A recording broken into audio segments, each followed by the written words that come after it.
What's up, real world? Twisted Luck. Hope everybody's good. Thanks for being here. I appreciate you. So, the world is crazy right now. Well, that's not good. Motorcycle crash. Motorcycle versus a car. Not good. The world is crazy right now. Everything is crazy. We know this.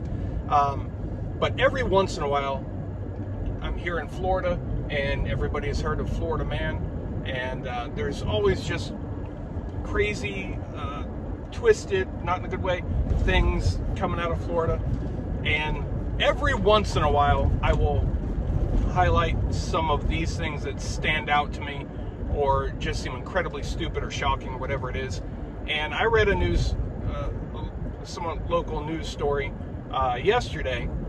This is just amazing. When I read things, or hear things, or you tell me a story, whatever, I always picture it. I guess I always thought everybody's mind works like that, but I guess it doesn't. But I'm visualizing everything. So I put together a scenario, like I'm watching a little movie in my head. So as I read this news story, I'm picturing the whole damn thing, and it's, you know, kind of comical in a stupid criminal way. So I will tell you, we have to be a little bit careful, but I'm going to tell you what happened. So there's these two guys, young, like 19, 21, something like that, around there, right? They're going to buy some stuff from two other guys, right? We'll just call it stuff for the sake of, you know, the powers that be. They're going to buy some stuff from these two other guys. Now, this stuff, you know, no big deal.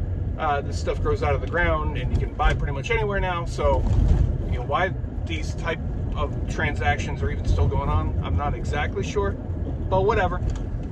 So they plan to buy stuff from two guys. They know it's two guys, whatever, but they know they don't plan to buy it from them. They're going to meet up with them and then be like, stick them up. Give me your stuff.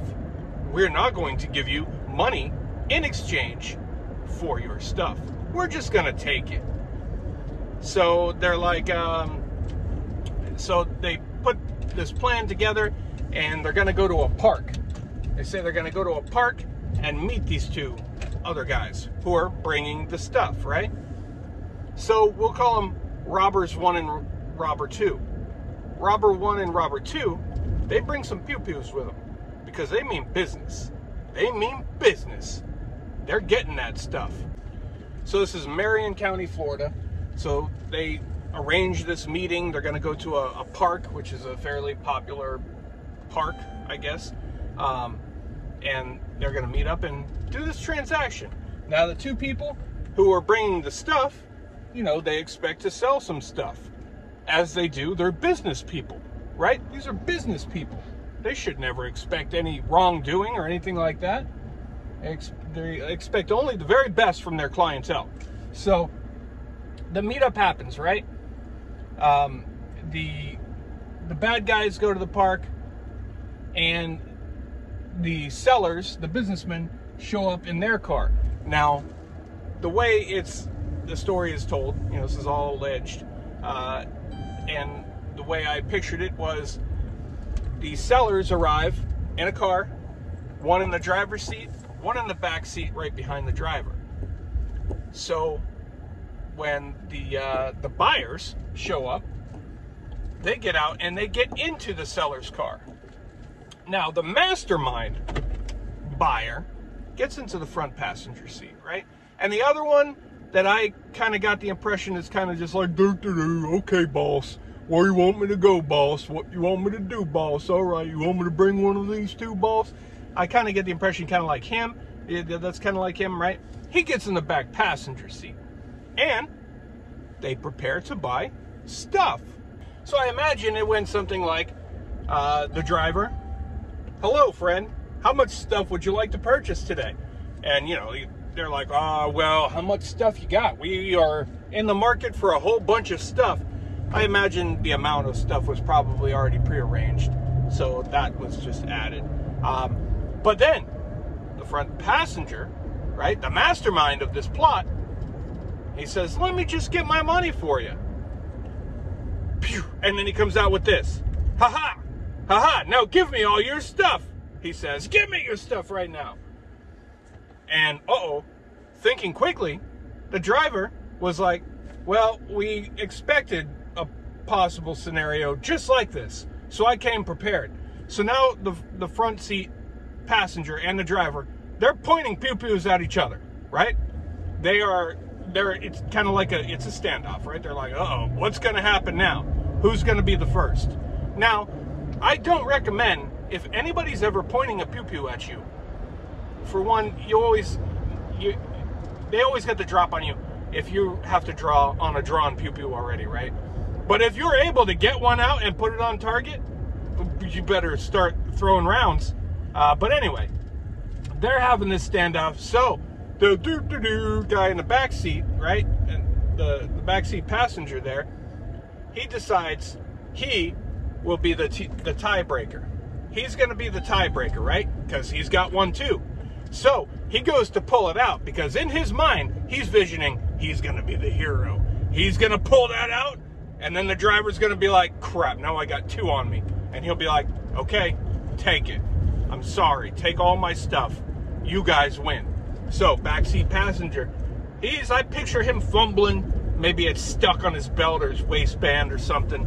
Or it's in his pocket, right? And it's probably hung up, so he's taking at it. He's like, he wants to be the hero. He's got that hero scenario in his head. But he's like, son of, get the hell out of here. So the guy in the back passenger seat, obviously, with this fumbling around, is drawing the attention. He's like, what's he doing? What are you getting, man? What's in there? Do you have, you got a camera or some candy or what is this? And then he finally starts to get it out. So the backseat passenger on the driver's side is like, oh, he's taking a pew-pew too. So slow motion, right? The guy, he's coming up with it like this. Hero moment. He's feeling good. Here comes his hero moment. And then, oh, no. Arm comes from the passenger side. Give me that.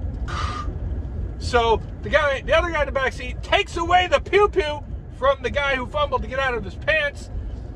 And then he gets pew-pewed right in his hand by his own pew-pew that was taken away from him.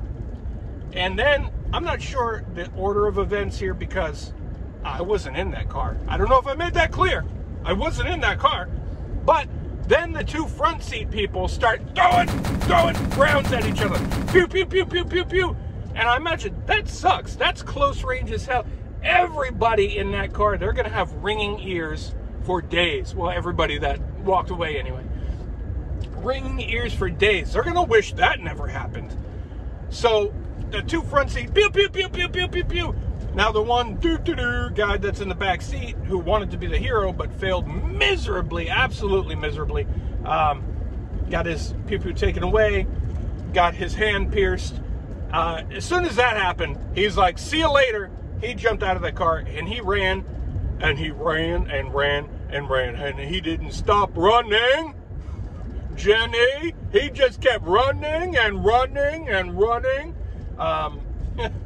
And he ran all the way to the hospital.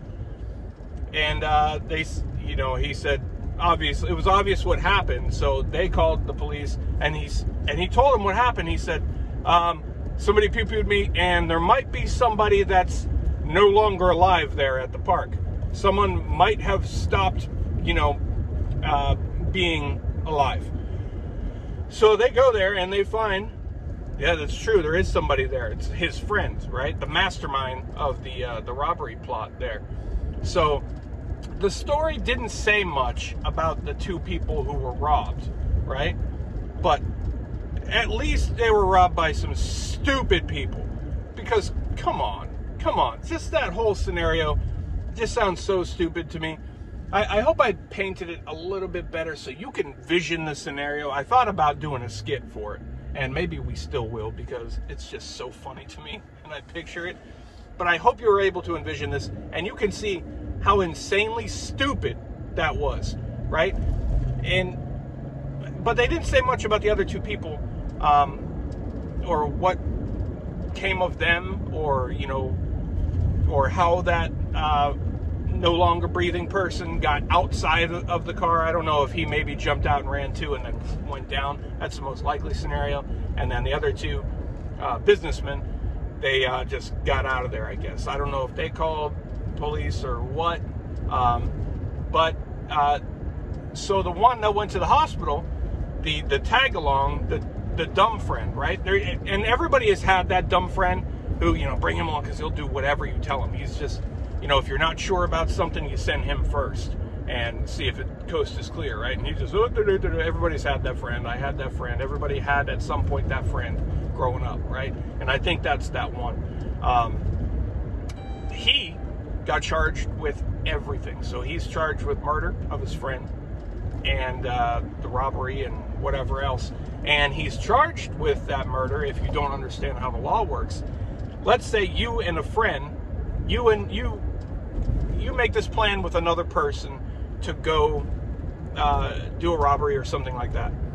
And then your victims fight back and the person that you're with loses, essentially. You are going to be charged with his demise because your plan led to that. So the person that did the pew-pew defending themselves, obviously they're not going to get charged, but you are going to get that charge. So he got that very stinky, sticky brown end of the stick, I think. But I mean, it's his own, not saying I feel bad for him or anything. He did everything on it. He could have said no. He could have said no. That's not really a good plan. Why do we want to go do that? We can pretty much just go buy this at 7-Eleven for a couple bucks now. So, I don't know. But, yeah, so is what it is. That happened, and I imagine he will wish he stayed home playing some Nintendo that day. I wish I stayed home and played me some Nintendo that day. Dang it. All I want to do is play Nintendo. My dang friend come along and said he got a great plan. We're going to get weed rich. We're going to be so weed rich. I just want to play Nintendo. So, anyway. Now, there was this one's not funny. This one was actually pretty shocking. I shouldn't be shocked, but you'll understand. So, this is in Altamont Springs, Florida. They say that not just a police officer, an Altamont Springs Police Department police officer is on administrative leave right now. He may be suspended. I don't remember. I think administrative leave, because the FDLE, the Florida Department of Law Enforcement, conducted a search warrant of his residence. What were they looking for? Well, first, let's explain him a little bit more. He's not just a police officer. He's also a school resource officer. Now, a lot of people just now I said that said, oh, no, I know what that search warrant was for. And you'd be right, but we'll get to it. He's a school resource officer, meaning he's a police officer that is assigned to a school. What type of school, you wonder? Well, an elementary school. Oh, that's great. Must be a very great person, good with kids. You got to be very patient and tolerant. Some kids can be rambunctious. Probably he's all those things. Probably, I would say, right? Or maybe not. The search warrant for it was conducted upon his residence and, taking his computers and things like that, because they are looking for inappropriate material involving children. So that's disturbing. So you have a person that, you know how I feel with police. I'm not pro-police or anti-police. I'm pro-good police. I'm pro-good people, right? And there's a lot of bad cops out there. And this is alleged right now, and, who knows how it will turn out. But typically I would think, I don't think they just knock on doors at random saying, hey, because it's getting close to, we're getting close to Germany, old school Germany, but it's still not quite Germany. So at this current time, they can't just randomly knock on your door and be like, hey, we want to check for material. So who knows what can come of that, or, what will come of that. What was there, what wasn't there, they haven't said. But probably chances are they knew what they were looking for, right? and they expected something to be there, and maybe they will find it there, and maybe they won't, but we'll see what happens. But it's very, very disturbing that it's a elementary school resource officer. If you're going to work in a school, especially an elementary school, you need to really, really know that person that you're putting in there, I think, right? I don't know, just a thought, but you know, that's disturbing. But anyway, there's a couple stories, one ridiculous and very entertaining in my opinion, and another kind of like, not good. But anyway, share your thoughts. Let me know what you think. I appreciate you. Thanks for being here. Twisted Luck Truth. I'll see you soon.